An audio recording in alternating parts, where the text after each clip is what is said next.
Dal profondo del cuore, da parte di tutti i rossanesi, voglio ringraziare questi uomini e queste donne che con qualsiasi tempo sono sempre disponibili a partecipare a tutto quello che accade nella mia Rossano.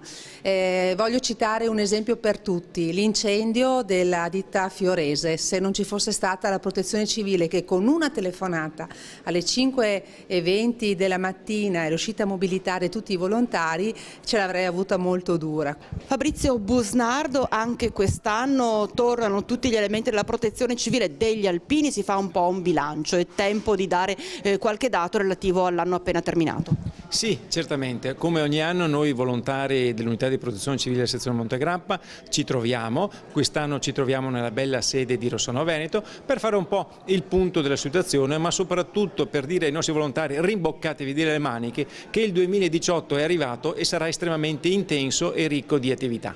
Su cosa dovrete concentrare l'attenzione soprattutto? Beh, soprattutto noi siamo a supporto delle attività della sezione Montegrappa che vedrà l'intersezionale, che vedrà le Alpiniadi, vedrà l'esercitazione Triveneti e protezione civile a Vittorio Veneto, ma soprattutto per elevare il livello di specializzazione dei nostri volontari, la formazione. Punteremo molto sul volontario più professionalizzato possibile, quindi attività di formazione nel campo dell'antincendio, nel campo della gestione delle emergenze, del rischio idrogeologico e anche ovviamente in caso di emergenza neve.